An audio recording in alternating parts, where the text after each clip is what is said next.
Hey, everybody. Happy Cybersecurity Awareness Month.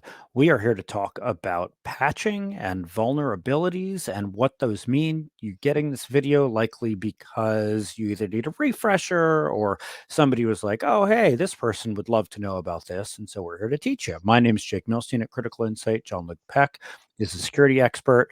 So, John Luke Peck, tell me about patching and vulnerabilities. So, patching is where you're putting software updates onto a device or onto a new program, and vulnerabilities are usually what those updates are trying to fix. Vulnerabilities are problems or bugs in the code which an attacker or a hacker would know how to take advantage of in order to make that program or make that device or make that computer do something that they want it to do that maybe you don't want it to do. Sometimes that's stealing your data, sometimes that's using it to attack other computers on your network or other computers over the internet.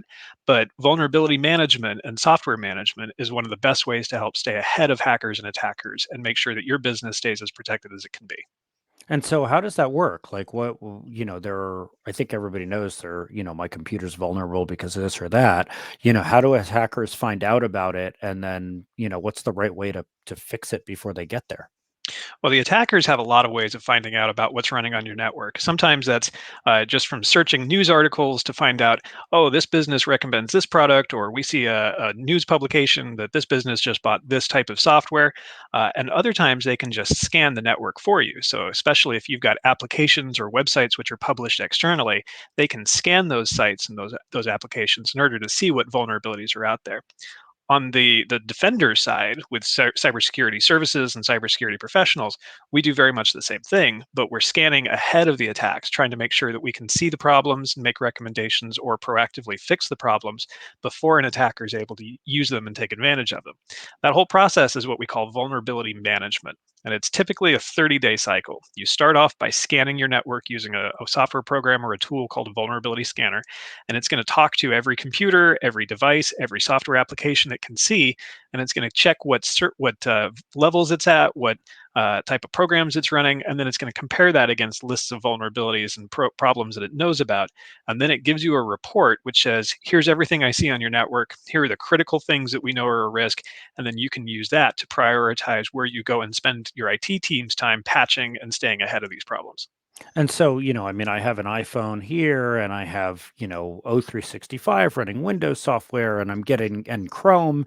And, every now and then I'll see an ask to update that. Is that what this is about? That's exactly what this is about.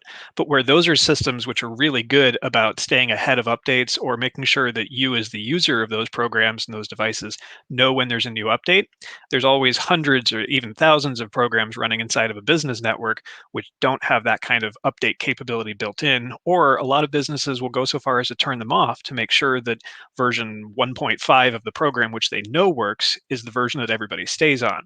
Now, that's great for making sure that everybody can use their computers when they come to work first thing in the morning. That's really bad if you're trying to stay ahead of software and security problems, because the older a piece of software is, the more problems are usually known about it. And that's where the malware can start to take advantage of exploits and vulnerabilities in software and servers and devices and use that for getting into your network, stealing data, maybe taking things over for ransomware and charging you money to unlock it.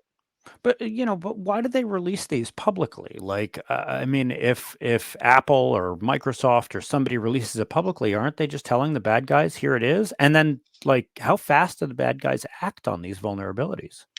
So to a certain degree, the bad guys are watching the software publishers, but typically, by the time you hear about an update or we see word that Windows has got a new update or there's a new update for Chrome, those are typically vulnerabilities and problems that the hackers already know about, and the software managers are now trying to get ahead of and fix. So if you hear the term zero-day exploit, for example, what that means is it's a problem in software which is already known and out and about in the world, and they're already seeing hackers and attackers using that to try and take advantage of computers. And so when you see an alert for a software update which has to be applied right away, or they say we're already seeing this attack in the wild, or it's a zero-day exploit, what that means is they know it's a problem, they know hackers are going after it, and so to help you stay ahead of it, they're recommending that you patch your software.